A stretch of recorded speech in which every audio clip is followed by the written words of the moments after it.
This is gonna hurt. It's time for the Suffering Podcast. Talent can be a dual-edged sword that could cut deep from multiple angles. The level of expectation for failure and success is a very narrow margin. Play great, and it may not be good enough. Play great, and some would say you fail. The pressure of expectation destroys more than it motivates. Not every person is cut out to handle the weight of their gifts, judging themselves on what they should be accomplishing and not what they're doing. The definition of failure is falling below expectations. Conversely, the definition of success is exceeding those same expectations. The common thread is defining your understanding of expectations. I'm Kevin Donaldson, here with Mike Failace, and welcome to the Suffering Podcast. If you're a fan of overcoming adversity and overcoming suffering, then we're for you, because that's what we do, and that's the stories we like to highlight. So do me a favor, hit that like button, subscribe to the channel, please comment, and don't forget to ring the bell so you can get notified about all our new content, and follow us on social media. That way you can keep up to date on the things that we do. On this episode of the Suffering Podcast, we welcome Tony Woods to discuss the suffering of a first-round draft pick. Tony has been where very few people have gone, but every kid who puts on a helmet and pads wants to be. Tony, thank you so much for coming in. Thanks for having me. You know, Kev, I got to say, this is like a proud moment for me. Tony and I went to high school together, and to see him become a professional football player, it was, I'm sure it was his dream come true, but I was always too slow, too short, and too white. But Tony lived my dream. You know, I played with a guy who came close. He got recruited, went to Penn State, played for Penn State, and I always thought if there was anybody, he was going to be the guy. And I was always just like, you root for him because you want to be. You live vicariously through your friends. Correct. And I'm assuming that's the type of relationship that you had. Yeah, absolutely, absolutely. You know, I mean, we'll get into it later, but one day when Tony played in Giant Stadium, you know, we got down by the players' parking lot, and we were like, Tony. And he turns around, and I was just like, you know, it was like we were back in high school together. You know, it was really cool to see something like that. You just built his ego up. On that day, everybody's looking at him like, how the fuck do you know Tony? I mean, if I was dating a girl, I was probably going to go home and get some that night. Oh, you know a football player? We do have to throw a shout out to our marquee sponsor. That's Toyota of Hackensack. We don't trust anybody as police, but we do trust Toyota of Hackensack. So if you're looking for a car, go to toyotahackensack.com. Let them find you a car. Now, Tony, each week we take a question from our audience. This one comes from Angel Baby. And I pulled this one specifically for you because obviously you're a sports guy. You know, you live and breathe. Even to this day, I've read enough about you where you live and breathe sports. What is your fondest sports memory? Well, actually, people will probably think it would be something from the NFL, but it's actually in high school when we won our state championship my junior year. We end up going 11-0. And we beat our rivalry, which is Bergen Catholic. I'm sure everybody knows about Bergen Catholic, but 20-12. There it is. That's the score. It was 20-12, and that was. Do you remember it much? 20-12. It was 40 years ago. 20-12, and it was like a revenge game because we lost to them in the Meadowlands at the time, which was Giant Stadium, my sophomore year. I believe it was 12-0. And then we ended up playing them again my junior year, and we won. We beat them 20-12. We beat them twice that year. Yes. We beat them 20-18 during the regular season, I believe it was, and 20-12 in the championship game. You know, it shows a lot about a team when they can lose one game that they play with them and come back and overcome and beat that, because a lot of times that first loss becomes a mental loss more than a physical loss. Correct. And was that something that made it a little bit more satisfying to you? Definitely. We respected them. They respected us. It really was a coin flip. Just one play here, one play there was going to decide the game. The coaches were rivalries against each other, so it made the game bigger than it really was. But it was a physical, tough football game. Like you said, we respected them; they respected us. Correct. But we also hated them, and they hated us. Correct. Absolutely. I mean, it was a knockdown, drag out. Yes. You know, every time we played. Was he on the sidelines? Oh yeah. Oh yeah. I was. No, not playing. He was on the sidelines nursing his hurt ankle. No, when we won the championship, it was his junior year, my sophomore year. Oh, okay. I was hanging out by the cheerleaders in my uniform. Mike, what do you think? You know, like I said, I mean, I played sports my whole life, and you know, I always I was always one of the smaller people on the field, and I was an athlete, but I wasn't that great. After I went to college for a year, I wound up playing semi-pro football for about 4 or 5 years. And I'll never forget, we were playing at the New Jersey Oaks, which was one of our big rivals. And I was playing corner. And one of their big wide receivers comes out on the first play. He looks at me and goes, it just gives me that like chuckle. I was in his face all day. All day. I was smashing him on the line of scrimmage. I mean, I wound up having like 2 interceptions. I had a fumble recovery. This guy only had like 2 receptions. After the game, he sought me out. And he goes, "You shut me down today." And that was just like A lot of respect. that was like my feel-good moment. You know, then I sucked after that. I want to leave it. I got 2 of them. So when I played college ball, I was a big fan of growing up. I was a big fan of Conrad Dobler and the way he played. Awesome. Okay, so Conrad Dobler, and I learned this. I forget what video I was watching, but I used to go into the guys and I would pinch their nipple. I'd get under their pads. I was a lineman, pinch their nipple. I'd jab them in the ribs or something, really get them pissed off. And after about 3 or 4 plays, I'd just walk past the ref. I'd make sure I didn't turn my head. I say, "Hey, keep an eye on number 65 here. He's getting a little dirty." And sure enough, man, that guy would come back at me. But my most precious moment it happened recently. My oldest and guy he lives, breathes, and eats football. And he's been to a couple Jets games. I got some friends who are on the Jets. But my youngest guy was able to get 3 tickets this year, and it was his first football game, my 10-year-old. And that, I don't know if you guys remember that. Do you remember the first time you walked into a pro stadium and you come out of the tunnel and you see the field for the first time? Capture that. And even the stadium it goes up forever. Capture that in a bottle, and you have true magic. And I looked for it in my 10-year-old's face. Like I was waiting for that moment. He came in, the eyes got so wide, and he was just amazed by everything. But then we went out and then I'm talking to him, and I said, "How big's that field?" And he goes, "I don't know, it looks like the same as our field." And I said, "That field's 100 yards. How big's your field at your home field?" He goes, "It's 100 yards. Right. And I said, "Those guys look at it the same way. While you are amazed at all this fanfare and stuff like that, but that amazement in his eyes," and even my oldest, he did the same thing. First Jets game I took him to. The amazement in their eyes, you can never duplicate it. You can never replicate it. There is no drug in the world that could give me that high that I got looking at my boys first time they go into a pro stadium. I agree totally. That's the same thing that happened to me in the 70s, going to Yankee Stadium. And just seeing it for the first time, my eyes were, because I played more baseball growing up than anything. You got to see Thurman Munson. That was my favorite player. Yeah, Thurman Munson was my favorite player. Next week, I mean, he died August 2nd, I think, 1979. So that's next week. Lesson of the day, next week. Don't try to fly your own airplane. Okay. And Angel, baby, thank you so much for sending that one in. Keep sending in your questions, and we will try to get them on the air. Now, you're in a little bit of an anomaly. What I know about you comes from Mike. Okay. I tried to do my research on you, but your Wikipedia page is wrong. I tried to say nice things about you. I appreciate that. Yeah, not a problem, man. You're a lot bigger than me. It was like 2 nice, 1 not so nice. Right. He did his work, but your Wikipedia page is wrong, and we got to contact Wikipedia and say you are the original Tony Woods. Correct. Yeah, they do have a guy that used to play in the USFL.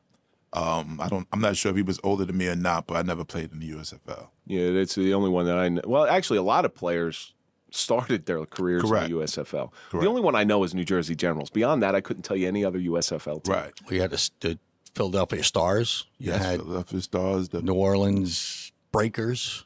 Right. That's pretty good. I mean, they brought Jim Kelly originally signed out. Doug Flutie, Jim Kelly. Yeah. Reggie White. Herschel Walker. Reggie White. All those guys. Reggie White started. See, I didn't know Reggie White. Yep. He was one of my favorites because I'm an Eagles fan. So He doesn't know football, Tony. He's an Eagles fan.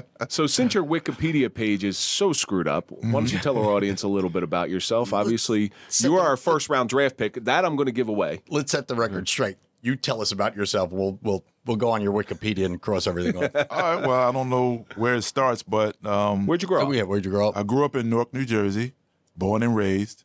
Newark, New Jersey in the 60s was a little bit of a different place than it is now. I just missed the riots because I was born in 65.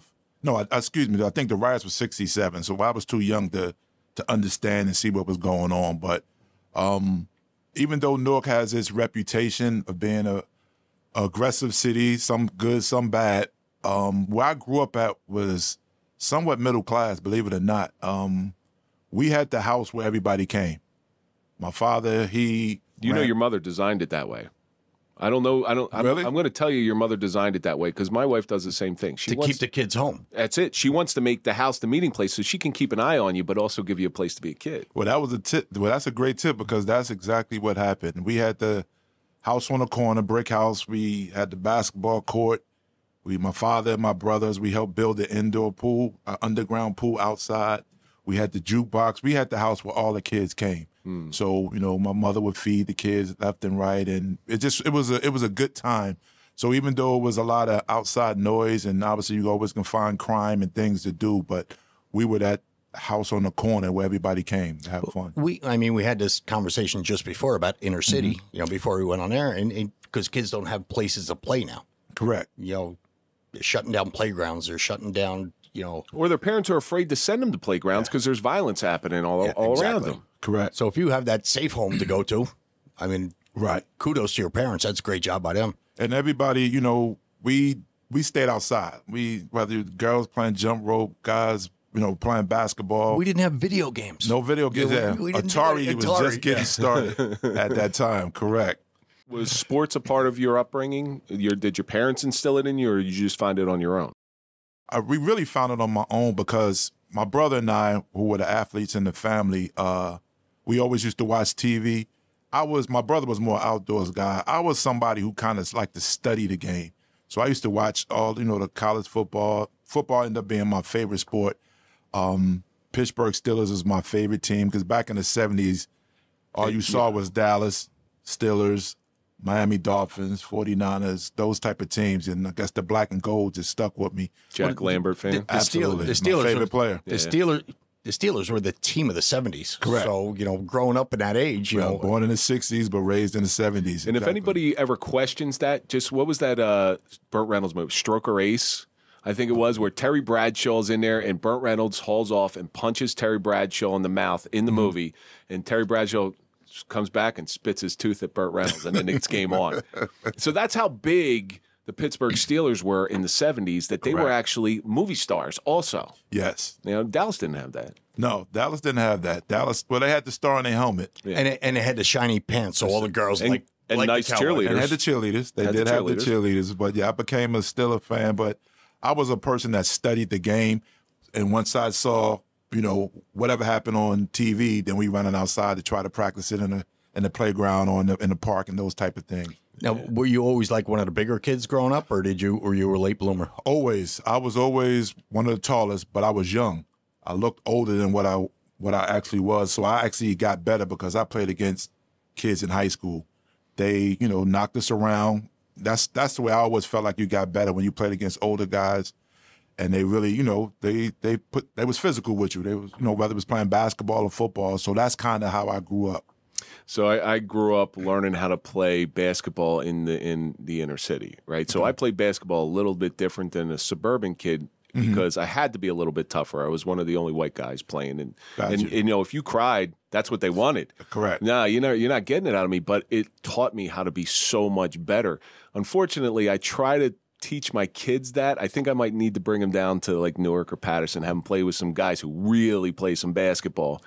Just to toughen them up a little bit. But, you take an elbow in the mouth and you better shut up. That's just how it was back then. Yeah. If you're going to cry, you're going to lose. They're going to smell that weakness and you're done. But here's the cool thing. The cool thing.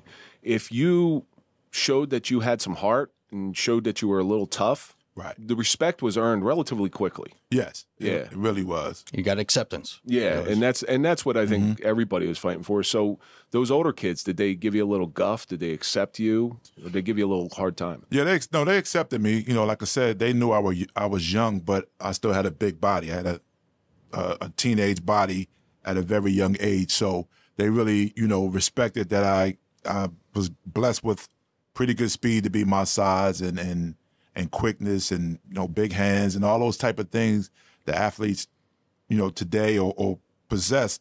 And I had that at that time. And then I think they started really being impressed with the mental game when I started understanding, because like I said, I used to watch TV, I used to read the books, and then go outside and try to practice it. Now, when did the coaches, because we had talked off air that there wasn't any junior league football at the time. Right. When did the coaches start, like, how did you get involved in football if there's no junior league? It's just going outside playing street ball, but eventually you had to get into some organized game. Right. Well, my mother didn't want me to go to one of the city schools.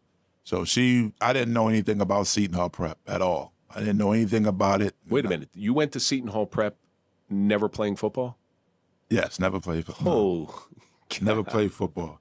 I truly am what you would call a diamond in the rough. Nobody knew about me. I didn't know about Seton Hall. The running joke is I used to play, when I was 13, I was playing in the baseball league. And, we were talking about what high school we was going to go to. And once I realized I was going to Seton Hall, I was sitting there. It was the baseball team. We was talking. I was like, I can't wait to see all the girls and da-da-da-da. And they were laughing at me. I'm like, what are you guys laughing for? Like, Tone, Seton Hall is an all-boys school. I had no clue. Yeah. I really, it's a true story. I had no clue. Why do you think Mike went there? The only girls we saw were when we were changing classes and the college girls would walk Correct. by. Yeah. We happened to be right in the middle of Seton Hall University when we went there. But, the first freshman practice, we were running around, and Coach Cal Cagno, he said, Cal. It was Al Cal. And then he said, he said, what position you want to play? I think I said linebacker. He said, you ever play defensive end? I said, no. He said, well, you are now. And that's kind of how it started. Isn't that funny that the position finds you? Yes. I'm worried about that with certain kids. Like my kid in general, he's grown so fast, and he's always been a lineman because of his size. He's always been at the top tier of the weight. Right. But he's more built like a D end. Okay. I don't know if that's going to change when he gets into high school, and I don't ever want him to get pigeonholed. Did you ever feel pigeonholed just getting put at the end? Well, no, I actually didn't, because we talked about Jack Lambert was my favorite player, but he was an inside guy.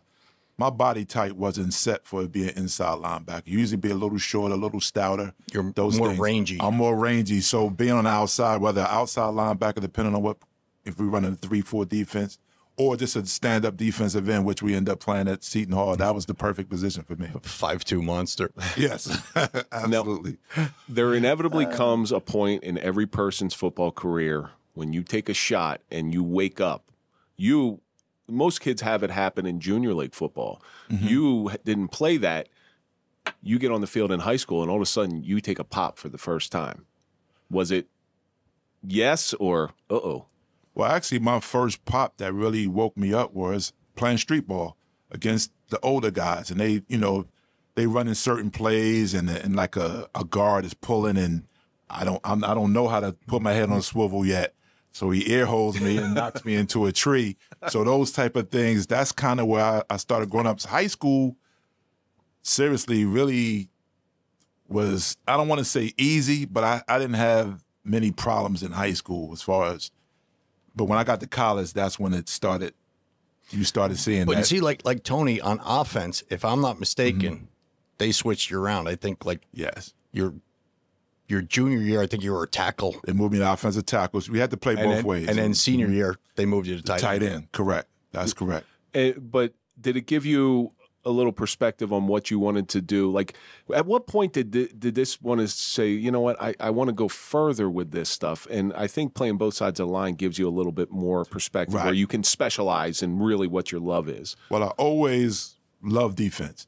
And like I said, we go back to the Steelers, even though, they had the Bradshaw and the Swans, but the steel curtain was the thing. And I just gravitated to defense. See, I was always a Mean Joe Green guy. I'm sorry. Absolutely. He's the anchor. I was offense all day long. LC Greenwood, Mean Joe Green. I love him. I was waiting to get a jersey thrown at me, or LC Greenwood, even that, to crush the can. Sincerely, LC Greenwood. He went to Steelers games carrying a Coke with him, just in case he ran into Mean Joe Green.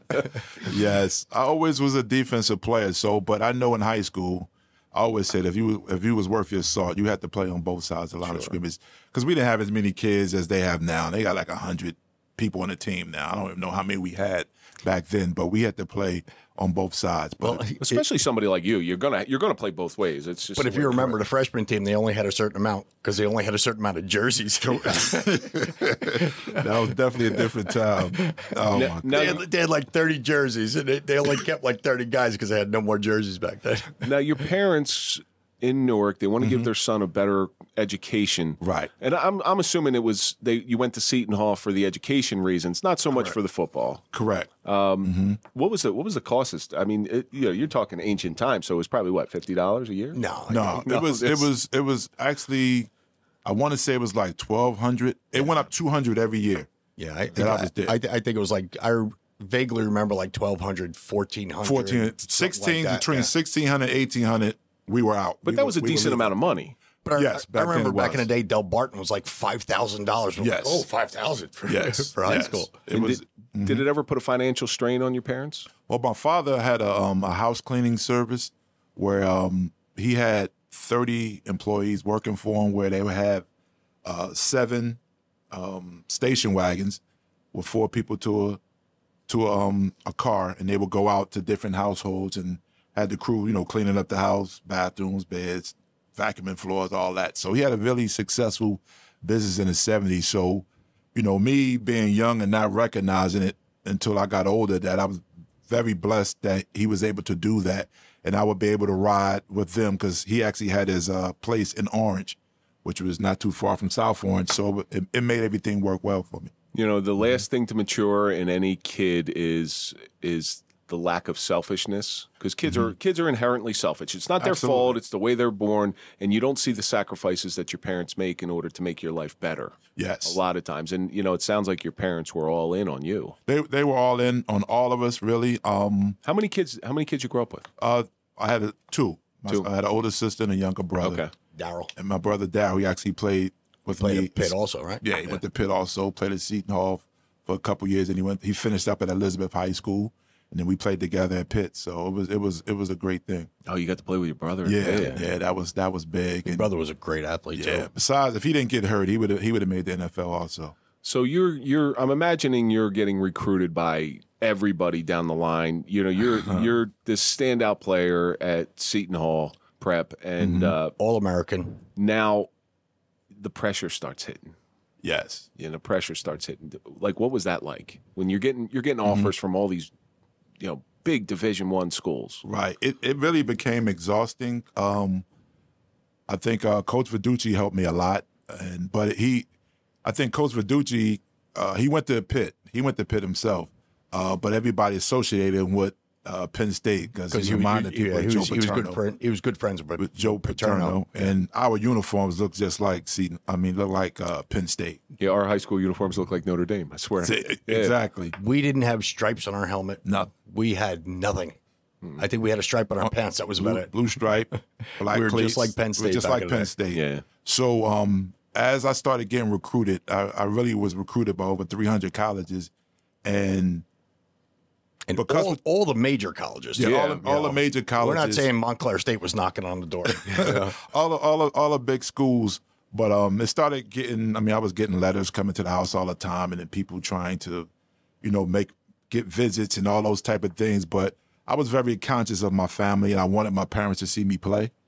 So I didn't want to go out to California. Now USC, besides Pitt, was my favorite team coming up. OJ fan? Oh yeah, OJ. Yeah, I wanted to go visit out there, but I didn't. And Nebraska at that time was one of the best programs around. I didn't go visit them, but I wanted my parents to come see me play. So my 5 visits, you get 5 official visits. I went to Pitt, Penn State, Notre Dame, West Virginia, and Maryland. My mother thought I was going to Notre Dame. My father thought I was going to Penn State. Is that the Lou Holtz days? No, it was the Jerry Faust. Jerry Faust days. I was hoping you went to Notre Dame. And I ended up going to Pitt. Like I said, Pitt was my team. And I studied. They were putting defensive guys in the NFL like constantly. So that was something that I focused on also. That's the reason you went to Pitt, because they were pumping out defensive That was one of the reasons. And you liked them growing up. You got to remember, I grew up in Newark. And Seton Hall, we had the penny loafers, the ties. You couldn't have So me being a city, I wanted the city life and the college life. So Notre Dame was just like going right back to Seton Hall again. Penn State was great, but if you left the campus, you was in nothing but farmland. You were in the country. You was in the country. So Pitt gave us the city life 10 minutes down the block plus the campus life. So unless I just didn't like it, I was going to go there. And you were a Steelers fan. Absolutely, all of that. So you were recruited in a time when the NCAA violations probably were a little looser than they are now. Definitely looser than they were now. Did you ever see any chicanery, should we say? I didn't get the $500 handshakes that I know a lot of people did. And I mean, put it this way, I know some facts. Some of the guys in college, when we got to the pros, they took a pay cut when they went to the pros versus college. I'm gonna leave it at that. Listen, I'm not gonna mention names, but there was a running back from Passaic that went to Pitt, and his parents are driving around a brand new Cadillac. Yeah. Like I said, it happens. But honestly, I could say I didn't have those. I didn't have that. I don't know. I came out, like I said, All-American and all those things, but you know, we didn't, outside of getting that Pell Grant money, that's all we did. So your parents sound like incredibly caring individuals. Yes. I'm sure your parents are looking at, hey, listen, Tony, great that you're going to play football. Right. What about the education? That was my mom. And thank God I ended up graduating from Pitt before she passed away, because that's what she wanted the most. She wanted me to get my education and degrees. And then we'll get into it, but once I left the NFL, you go through the little depression. Oh, absolutely. You go through a depression, and she always told me, and still sticks with me today. She said, Tony, football is what you did. That's not who you are. And it helped me through some dark days, because she always said, you know, you're good at football, but you're way more than that. And she always wanted me to promise her that I was going to graduate, and I actually did that in 2013. I got my BA in communications. Oh, good for you, man. Yeah. That's great. Now, you're playing for you picked Pitt. Mm-hmm. Was college football a eye-opening experience for you? College football was the only time that I ever thought about quitting football. Really? Yeah. Listen. It's like a job. It's a job. And that's what I didn't realize. Like I told you, high school kind of was easy for me on the football field. It was tough as far as, you know, the dudes, we out there late night. We played on a dust field, all those things. Astro dirt. Plus, Seton Hall was a very tough educational school, so you really had to study and do those things. But see, in high school, after practice is over, you go home. Right. In college, they own you. Yes. You know, you got, after practice is over, you got meetings, you got this, you got that. Right. And it's all different now. You know, we were actually doing triple sessions. You know, that's like unheard of now. Yeah. We literally did that. In my first 2 weeks, my best friend, Reggie Smith, who went to Bayonne High School, he, after the first 2 weeks of training camp, he was like, I don't know if I want to do this. He was like, Tone, I can't go home. My parents not going to let me. And I was like, well, we just hung in there. And once we got to the week 3, week 4, of the training camp, we started feeling better. But like I said, I was blessed with a lot of gifts, but I didn't lift a lot of weights. I didn't do a lot of that stuff in high school. We didn't even have a weight room. We didn't have a weight room in high school. Yeah. So it was different. Some guys just love to eat weights. Like I said, I was pretty much physically blessed, and I was able to run, and all I did was curls. That's all I did. Yeah, curls for the girls. Curls for the girls. That's all it was. But when I went to college, that was an awakening. And I'll tell you one quick story that set my whole college career off. When we got to Pitt, all the freshmen came in and we went in the weight room. And the strength coach is named Buddy Morris. He's been in the pros now. But Buddy Morris was the one that helped me get into the pros. But my first year, we got a 225. We had to lift it. You got guys doing it 15 times, 16 times. You know, I'm All-American and all this. You got DBs doing it 10, 11. I pushed up 225 2 times. And he said, holy shit, are you serious? You're an All-American. And it embarrassed me. But it jump-started everything for me. And then as I went through my career, once I got stronger, I said, they can't block me. I already know they couldn't block me, but I only lifted 225 2 times. when I first got there. And yet, look at what happened. So, you know, they put a lot of emphasis on those strengths. Even when I went to school, and we were talking early 90s, they put a huge amount. And unfortunately, the pressure is there, especially at that time, to take some sort of performance enhancer in order to meet those expectations. I think when I came in as a freshman, I did 2.25, like 10 times. But guess what? When I came in as a sophomore, I did it 29 times. Do you think that's real? There's vitamins that people used to take back in the day. Yeah. Did you think that was real? Of course it wasn't. Of course. And this is D3. This is nothing compared to the level that you played on. And I try to wrap my head around the job mentality, because even in D3 it was a job. You had triple sessions during camp, and then meetings and stuff like this. They took care of you, and they did a great job. Yes. But now you're playing at this ultra prestigious college, this high-level football program with some of the greats. I mean, you just missed Dan Marino, quarterback, and one of the greatest quarterbacks ever. Right. It's just a level that is unfathomable to me. But it's so cool because people see where you are, where you went, but they don't see all the self-doubt, the background stuff. When you hit that 225 twice. Like, what the hell? You know, maybe I'm not what I thought I was. Right, and that's a great point. You know, everybody sees the winning the championships. They don't see the groundwork and the things you have to go through, because there's a lot of doubt. There's a lot of people telling you can't do this. Some people come in as freshmen and they're taking care of their family. You know, the people that's older than them. People don't know the responsibility that they have. When I came in, my freshman year in high school, my freshman year in college, I actually had a daughter my senior year in high school. So now I got the responsibility that, you know, not only trying to go through school and graduate, I have a daughter I have to take care of.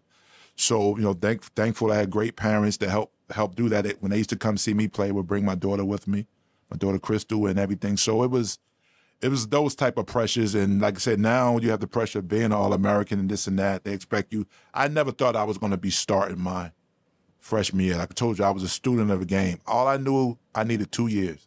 I needed my junior and my senior year to be healthy and to play, and I'll be able to have a shot at it. Well, do you think playing longer reduces that because of the injury factor? Like you want those 2 years, and you want 2 healthy years to go further. Playing 4 years, there's a higher risk of injury. There's definitely a higher risk of injury, and back then we played on that AstroTurf, which was the terrible AstroTurf. Right on top of the Montclair University used to have it. I played on it once. State, Awful. Yeah, we played on it, and sometimes we practiced on it. So I didn't get hurt in high school, but I started having ankle problems when I went to college and those type of things. So I used to love when we played at Penn State. They played on grass, Notre Dame. It was grass.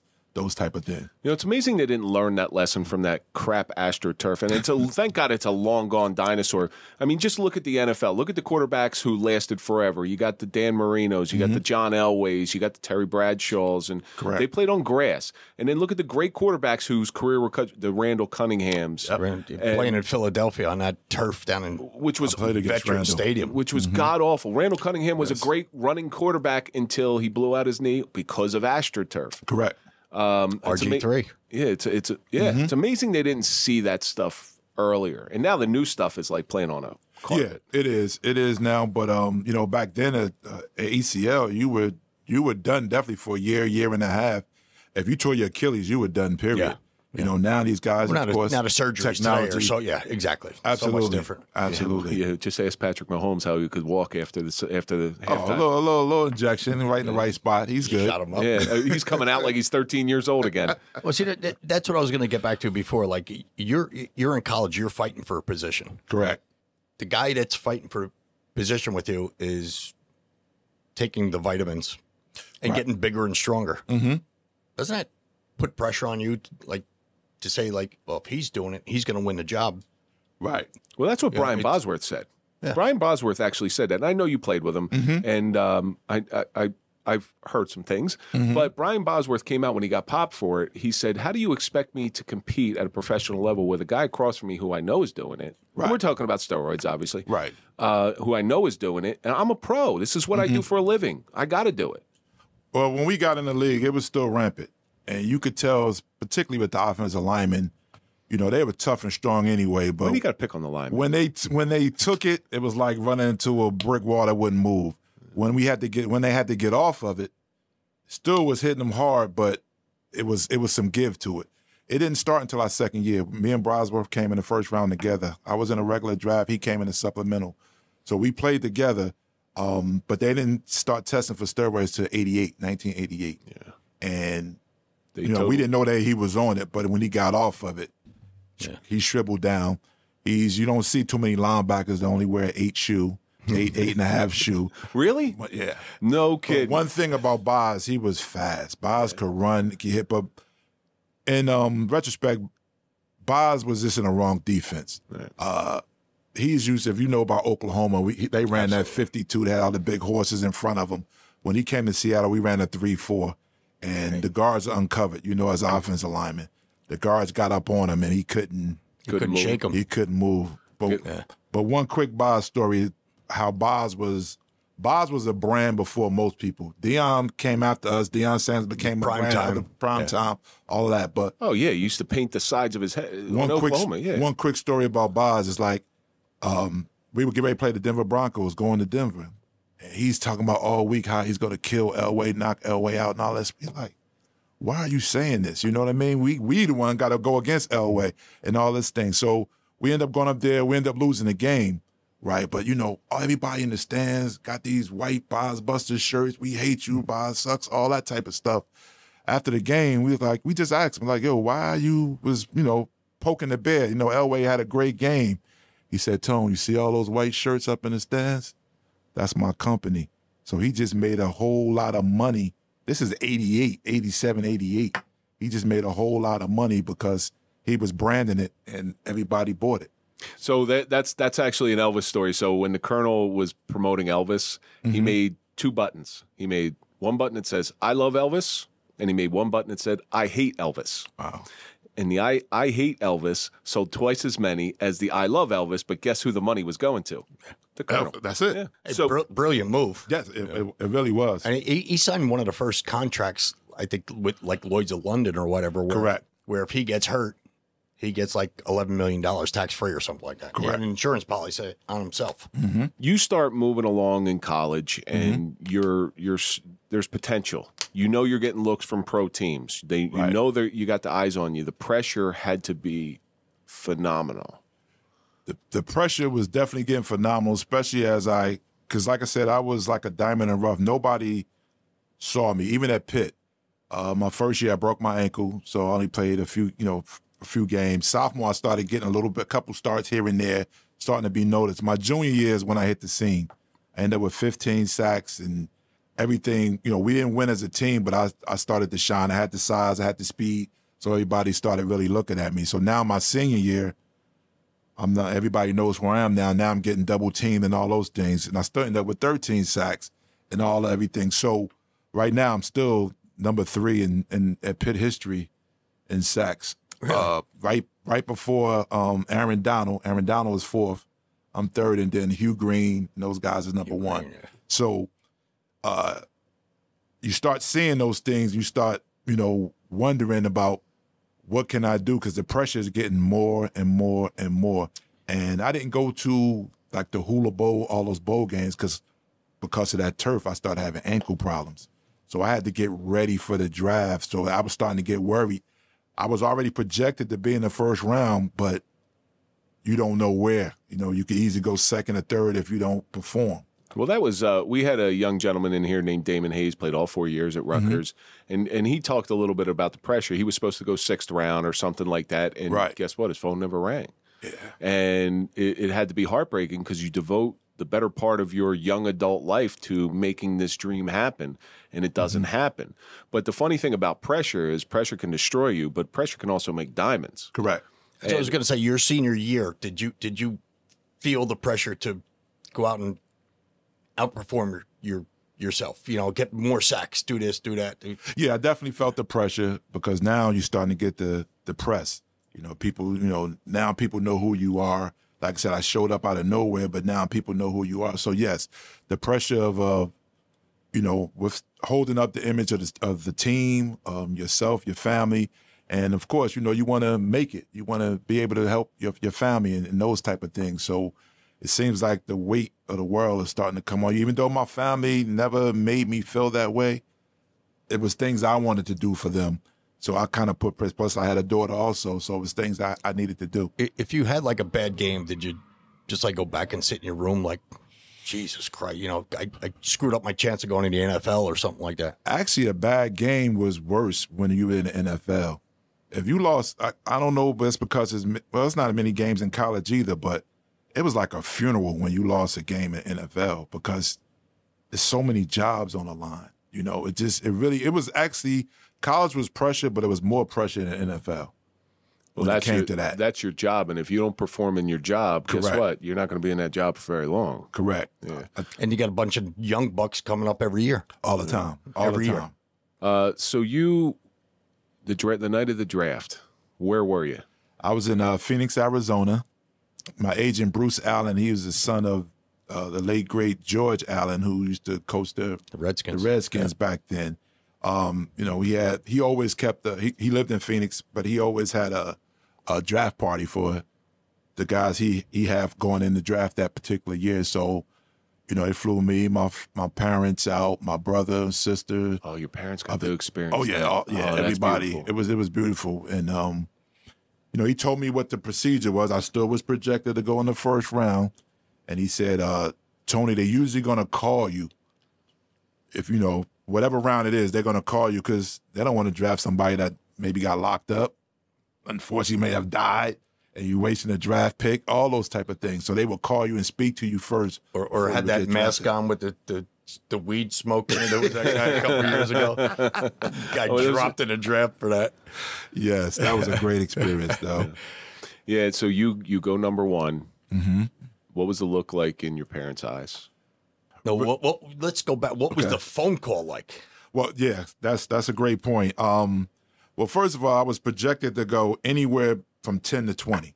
That's where they thought I was going to go. The team that showed interest was the Cincinnati Bengals at 17, the Seattle Seahawks at 18. Rumors were that the Miami Dolphins was a little bit ahead, maybe at 12, and the 49ers, those four teams were interested. 49ers told me they were drafting in the 20s. It's like, Tony, if you're here, we'll take you, but we don't think you're going to be here. Now, the week before the draft, Marty Schottenheimer, who used to coach the Cleveland, he's a Pitt alumni also. He came to work me out at Pitt. Usually you don't get a head coach that comes work you out. He actually worked me out. And they drafted in the 20s. He said, Tony, if you're here, we need a linebacker. If you're here, but we don't think you're going to be here, we'll draft you. Draft day. Chris Berman, everything's going on. Fourth pick in the draft, first round. Cleveland Brown makes a trade from the 20th and move up to 4th. I'm getting excited. I just know a week ago I just worked out for the head coach. He said he needs a linebacker. But I also remember my agent telling me that they will call you first. So they made the pick. It was a guy named Trey Junkin who went to Kentucky. I think he played 2 or 3 years, and he was done. So played for the Eagles, I believe. Wasn't Trey Junkin an Eagle? Name doesn't sound familiar, but that he just might not. Trey Junkin was he had another brother. Mike Junkin. Trey Junkin is his brother. Mike Junkin was the one that came from Kentucky. He was the one that went to Cleveland. But Trey Junkin, I actually played with Trey Junkin with the Seahawks too. He was a long snapper. He was very good, and a tight end. Played with the Raiders and all of that. But so then after that, going all the way down, Cincinnati Bengals picked Jason Buck from BYU in the 17th pick. Then the phone rings. I pick it up. Hey, Tony, this is Chuck Knox from the Seattle Seahawks. He said, we have the next pick here, and we wanted to know would you like to be a Seahawk. I'm like excited. Of course, coach. Da-da-da-da-da. So I look at my family, give them the thumbs up. He said, okay, we're about to give the announcement. I think ESPN was going to a commercial, but they made the announcement, and I gave a thumbs up. Everybody in the room was screaming and crying, and it was an awesome feeling. You just became a superstar. You're a kid. You're a kid. Yeah. And most kids can't handle that. 22 years old, maybe? 21 years old, you just became a professional athlete. Top of the food chain for something that you showed promise in, never playing junior league football. It's a true success story. It's actually a beautiful thing that you got to experience that in that room with your parents, looking in your parents' eyes face to face. Yes. It was amazing. I had a lot of support. Luckily, you didn't get catfish during the process. That's a whole nother. Wow. But yeah, no, it was a great experience. My whole neighborhood, you know, in the city of Newark, they showed me a lot of love. Hometown hero. I was a hometown hero, and you know, even I don't know, the Woods family in general always got a lot of respect, and because we tried to do it the right way, and even to change the course a little bit. Even when I came back to Newark, you know, you go out. I'm in the Seahawks. I've been there 3-4 years. You come back, you go hang out, you at partying. If something was about to go down, they'd like, Tone, it's time for you to get out of here. I'm like, huh? Tone, it's time for you to leave. Yeah. Something's about to happen. So, you know, they protected me. You know, anything could be going on that I have no clue about. I took their advice and then just left. You were like the neighborhood heroes that were looking out for you. Really. Correct. Well, you know, if you look down the line of professional athletes for the last 30, 40 years, you wish people would look out for them the same way your community looked out for you, like Len Bias, you know, somebody like that. Just tragedy after tragedy after tragedy. And it's good that they protected you. But I hate to tell you, you're a Jersey guy, and Jersey people are very, very odd. I don't care where you go. Hey, that's Tony Woods from New Jersey, you know? And they take a lot of pride in that. Like, he's one of ours. Correct. I mean, that goes for all, you know, we have a lot of industry people in the movies and a lot of people from Jersey. It's a small state, but it produces a lot of. I wonder if the other states in the union have that, like, you know, if I'm from Nebraska, oh, that's a Nebraska kid. I don't think they have that same pride that New Jersey has in their own people who make it to the next level. That's what makes Jersey special. I mean, you know. Absolutely. 100%. Yeah, you know, New York has the reputation, but Jersey, we stand on our own. Yeah. We stand on our own. But, you know, and that's even going back to Seton Hall Prep. We have that Seton Hall Prep pride. Absolutely. You know, I'll be driving down the street, see someone with an SHP sticker on the car, and we stopped at a red light. I'll roll down the windows. Who goes to Seton Hall Prep? You know, that's right. It's that camaraderie. You know, I say all the time, you know, I was born and raised in Lily White, North Arlington. Okay. I never met a black person until I went to high school. Wow. And it was Tony? No. I'll tell you exactly who it was. 3 of them. Brian Johnson, Darren Johnson, and Kyle Jackson. Wow, really? 3 first black people. I still talk to them to this day. Because you have no preconceived notions, you know? Correct. You know, I tell Kevin all the time, you put 2 white kids, 2 black kids, 2 Hispanic kids, 2 Asian kids on a playground, they're going to play all day. Yeah, that's what they're going to do. Until someone gets in their head. Correct. I had no preconceived notions about any other race. I didn't know people were different. I still talk to Brian. I talked to Brian yesterday. Absolutely. When you're playing for the Seahawks, obviously there was a jump from high school, from Seton Hall to Pitt. Right. What's the difference between going from a high-level college to the pros, aside from the pressure, as far as the level of play? Well, I always felt the biggest jump is from high school to college. The speed, the playbooks, everything changes. Plus the pressure of you still having to, you know, go to school and do those type of things. You got a social life. I think it's different now because you only can spend a certain amount of time doing this and doing that. Back in our time, it was just like a full-time job, you know, and it was hard. But when you get from the difference between college and the pros is that they're only going to tell you twice. You can't keep making the mistakes going over because it's a business. And it was many times, you know, you see somebody on a Monday, but on a Thursday they're cut, they're gone. I actually didn't make a whole lot of friends unless I knew you was already on the team for a while or you were a high draft pick. I didn't become too friendly with you because there was a good chance you was going to, you know, not make the team. And that's rough. I've seen that on such a smaller scale. The pastor of my church is the Jets chaplain. So you get a lot of Jets players coming in through church.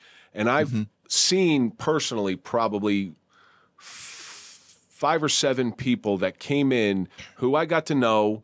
And then one day they're gone. Yes. They're gone. And it's a sin because I really like these people. They're good human beings. And then they're going. I'm like, oh, Grant got traded to Miami, and Dan got traded to the to Washington. Correct. Or San Fran. And They probably left because they didn't want to be by you anymore. I'm sure. Listen, Grant Herman's, he was so tall. He was around everybody at once. That son of a gun was 6'9". They list him at 6'8". He's probably 6'10". He was gigantic. Wow. But you're in that high level of play, doing very, very well. What do you think? I mean, you played again in the 80s. You played against some just legends. Right. I mean, I think every generation has their legends. At that time, I always felt during my 10 years in the league, John Elway was the best to me. I played against him. We were in the same division. Seattle was in the AFC back then, and it was the Seahawks, the Denver Broncos, the Raiders, San Diego Chargers, and the Kansas City Chiefs. That was the AFC West back then. So Elway to me was the best. Elway twice a year. Yeah, twice a year. So I played him 12 times, easy. So I played Elway, Dan Marino, Joe Montana. Did you ever sack Joe Montana? Yes, we played them. We played them every preseason too, and then a couple times during the regular season. But we played them every preseason. Warren Moon and Warren Moon was big. Warren Moon was tough, solid. He threw the prettiest pass, man. He really did. But he had that nice, like, if Ted Williams' swing was a quarterback throw, yes, I'd have to say it's Warren Moon. Warren Moon, I agree. A lot of people don't know that, but I played against some great, Troy Aikman, young Troy Aikman coming up. I played against a man from Philly, Randall Cunningham, all of those type of guys. Yes. Yeah. So, what do you think your career highlight is in the NFL? When he came out of Giant Stadium and I yelled out his name, and he came over and said hi to me. Actually, that was your greatest. That's your greatest NFL moment.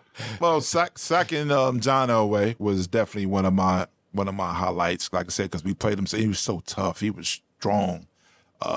He's 6'3", whatever, 235, and he had a cannon of an arm. Quick release too. Quick release. He was special. Few things that people probably don't know. The fastest quarterback I ever played against, most people would think it was Randall Cunningham, but it was actually Steve Young. Really? Steve Young could run, man. That's crazy. I mean, he literally is like a 4'4" type of guy. And running. he wasn't a physically imposing guy either. No, I think he ran more scared. But listen, when you're running scared, you can run real fast. Yes, I use Steve Young as a cautionary tale because there's a guy who should have been starting quarterback on any other team in the NFL, yet he's second to the greatest arguably one of the greatest quarterbacks ever. Correct. That's a tough thing. And it happens that way. Think about Thurman Thomas in college. Thurman Thomas, behind him was Barry Sanders. Yeah. Everybody knew Barry. Michigan State, right? Yeah. No, Oklahoma State. Oklahoma State. State. Right. Yeah. I remember that. Now you move on in your NFL career. Okay. You're getting a little older. Mm-hmm. Body's not recovering so much. Right. When you start seeing the signs that this is coming to an end. Because what I know about the NFL is it stands for not for long. Correct. I knew around I knew about year 7, I was slowing down. My first bad experience, basically it was my first time I ever got fired, was after my 6th year. You were with the Seahawks for 6 years. I was with the Seahawks for 6 years. How did that come down when they told you, like, we no longer need you? It was the day before the last cut. I was at a friend's house, and at that time, Tom Flores, Chuck Knox had left and went to the Rams. Tom Flores, the legendary Raiders coach, was our coach at the Seahawks. He called me in the office. He showed me respect. He wanted me to find out before everybody else found out. He came in, and this is when it was more of a business. At that time, I believe I was making about $600,000-700,000, and there was some other people, younger guys, that they were paying $100,000 and something thousand. But you saw some promise in them. This is the business part of it. Basically, told we could pay 3 people what we're paying you. Yeah. I knew I was slowing down. They knew I was slowing down. And that's just the business part of it. So they said, Tony, we're going to let you go. We're going to release you. He said, I don't think we'll be able to bring you back because I'm sure somebody else is going to release you. But I found out later, Chuck Knox, who was with the Seahawks and went to the Rams, he told him, if you let him go, we're going to take him. You're not getting him back. And so I was out of work for about 3 or 4 days. But it was devastating. That was the first time I've ever taste of was fired. Almost like a taste of failure for the first time in your life. Yeah, correct. But that you were playing at such a high level for so long, and you were a superstar for so long, and now all of a sudden you're like, it had to be just an unknown experience for you. It was, but you've seen other people. You've seen it happen to other people. Now it's happening to you. Most people, just like anything, would love to retire or leave on their own terms.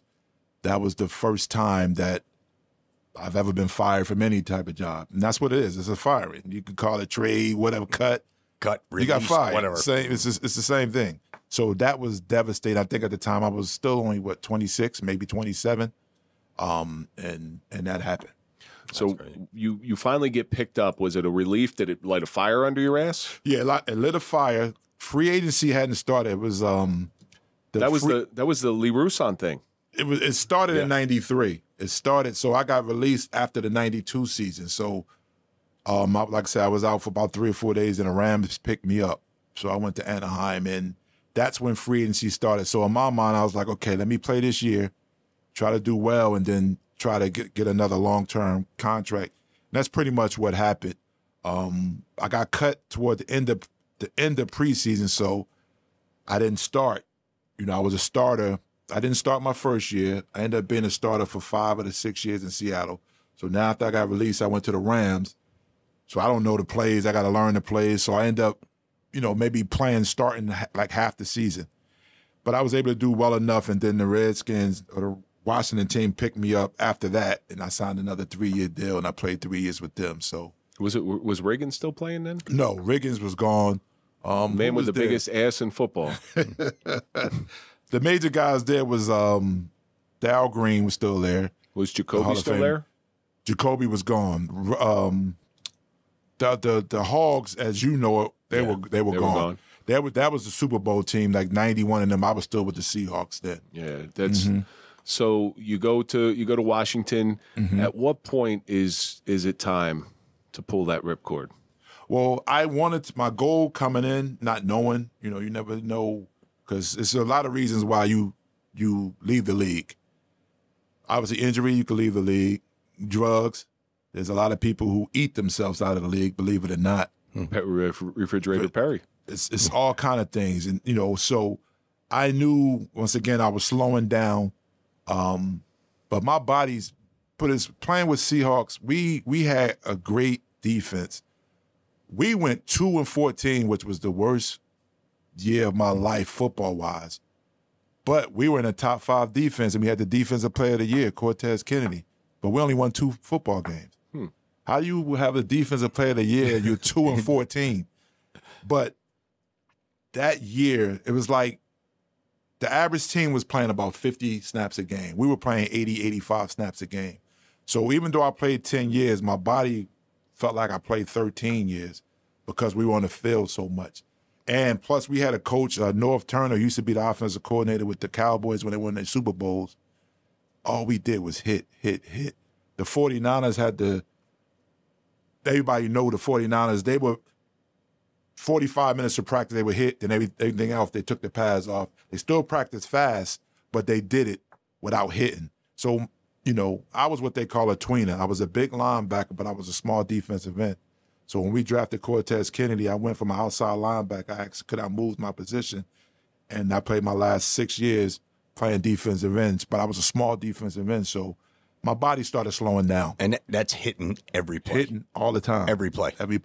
That's got to kill your psyche. Yeah, it does. It does, and that's where you still have to work out. You got a family, you got a wife, you got children. Or you could go the Lyle Alzado route. Yeah. Seriously. HGH and all that stuff. Yeah, Lyle Alzado. Correct.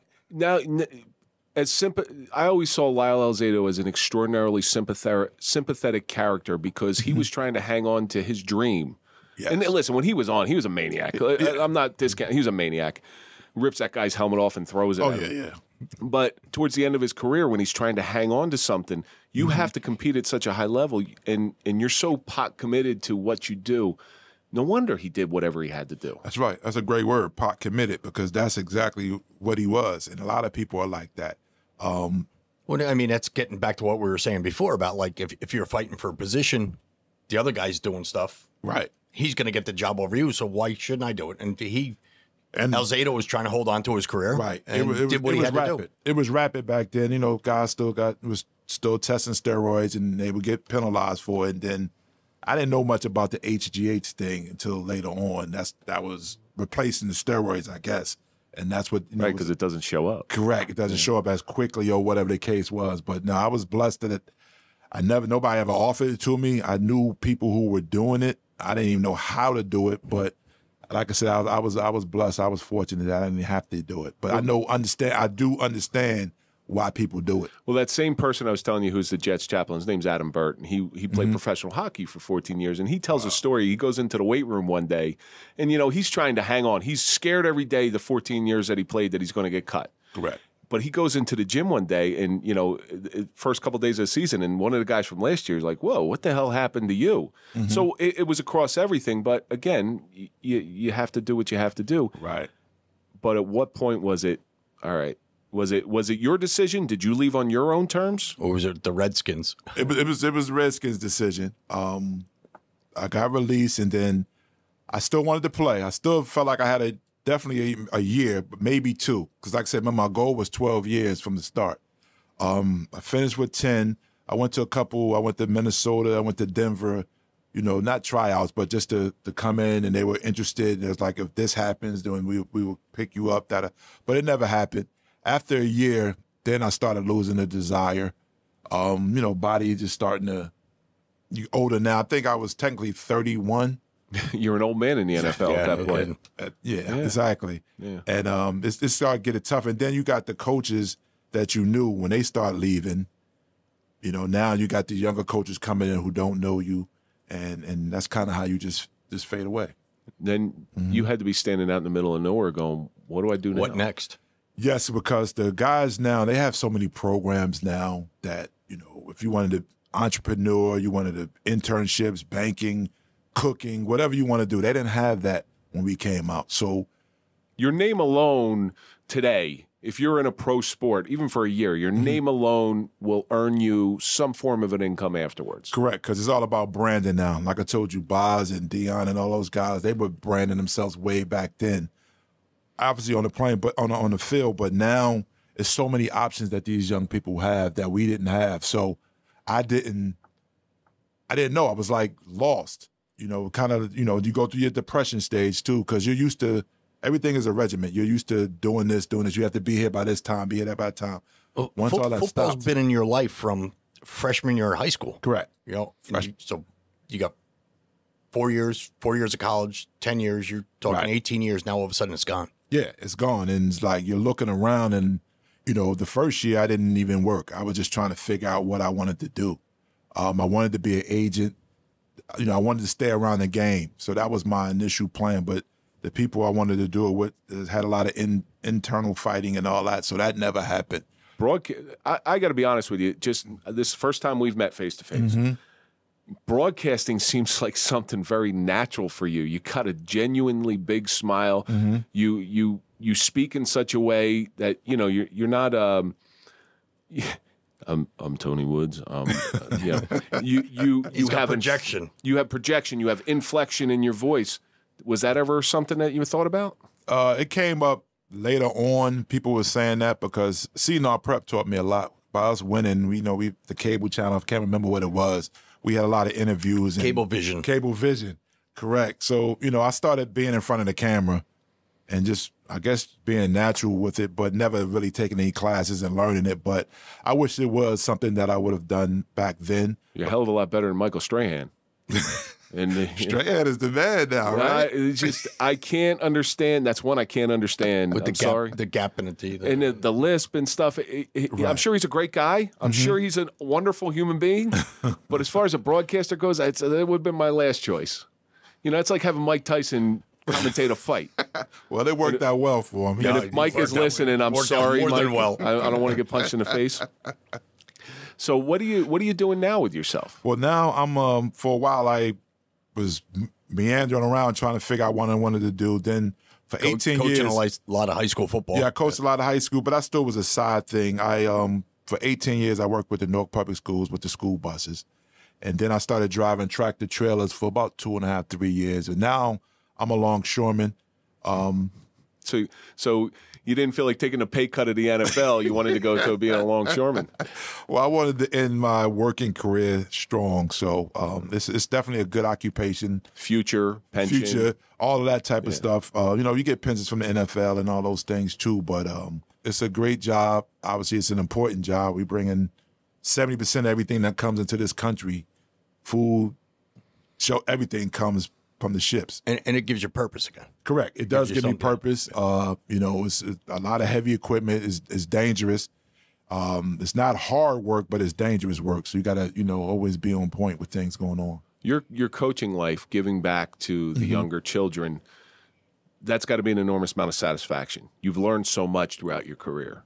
Correct. And it would be a shame for it to live and die with you without passing it on. Yes, I'm definitely a pay it forward type of guy.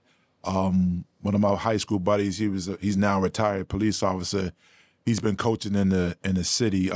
Brian Logan, he actually still coaches with Weekway. But we started coaching together. He asked me to come on his coaching staff at Westside back in 2003, I believe. And so I coached like 10 years in high school, 8 in the inner city, 2 years at Seton Hall Prep at different intervals, and then 5 years at William Patterson. So I did 15 years of coaching, and then the job market just kind of took me away from it. But one of the things at Westside, being in inner city, being from Newark, I wanted to give these kids hope. I was able to teach them the right way how to do it. I also, at one time, it was funny, I actually felt like a hypocrite because I was always preaching to these guys about college and going to school and finishing, and I hadn't finished my degree. So that was another push besides making that promise to my mother that I was like, you know what? I just didn't feel right keep talking about school without finishing. And that's all it's about, completing whatever you start. And so once I did that, that's one of the most, I tell you what, besides, of course, your birth of your kids and all of that type of stuff, graduating from college was one of my greatest accomplishments. And my biggest accomplishment to me in the NFL, I played 10 years. I played in 140 football games, but I started 125 of them. So that means, of course, I was good, but I was consistent. So that's something that I'm very, very proud of. I just got one quick question. Reading your bio, it said you have 7 children. Well, that's with my wife now. She has 3, and I have 4. I was going to say, did you have cable growing up? I mean, did you have any hobbies or anything like that? I mean, 7 kids. Come on, no, it's the blended family. It's the blended family, like the Brady Bunch. Yeah, 3 and 3. There you go. Yeah, 3 and 3. Well, it was 7, but I always still say 7 because my oldest daughter actually passed away. Oh, I'm sorry to hear that, man. Yeah, so I'm saying we can get into things. She's been gone now. She died at 31. She would have been 40. That was my daughter I had my senior year in high school. Heart attack. Wow. Out of nowhere. Sure. Lay this on us the last 10 minutes. Hey, the last 10 minutes of the show. This is the suffering podcast. Things happen. You know that walking across that stage to get your diploma. You realize what you did with that? You paid back your parents for all that value they put in, time they put into you. Their investment in you. You finally paid that investment back. And I never really looked at it like that. It was just more me keeping a promise to my mom. But I definitely appreciate you saying that. And I guess in a way it is. You know, as a parent, all you want your kid to do is to be happy. And Correct. It seems like you're pretty happy now. And I can't thank you enough for being here today. Hey, Kev, when I told you I wanted him to come in, I told you not only was he the greatest football player I was ever on a field with, he's one of the greatest guys you'd ever want to know. You know, you really painted him to be this big jerk. He's been smiles. I've had a wonderful conversation with him. I don't remember Tony ever being pissed. He always had that big smile. Thank God. Yeah, no, he's a big dude. Thank God. He was always so happy-go-lucky and never, never looked down on anybody else. He treated. When he was a senior, he treated sophomores the way he treated everybody else. That's something I do pride myself on doing that. And I never thought I was bigger than anybody, anything else. It was always a part of the team. I mean, but I got mad on the football field. Oh, yeah. Well, people did some things that we didn't get into. Squeezing some things that shouldn't be squeezed, poking some things that shouldn't be poked at. all those type of It's things. all fair in those 4 yards, right? It's all You're fair. offensive lineman. That's It's within that 4 yards. He was grabbing and poking. You know that.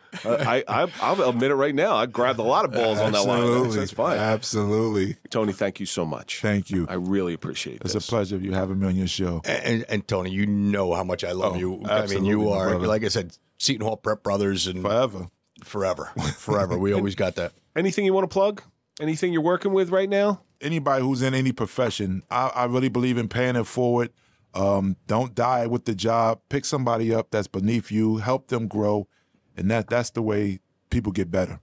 We're coming to the end of the show, and we always end the show the same way. You've gone through this life that, you know, is a dream for most people, and I'm sure it has its peaks and valleys like everything else.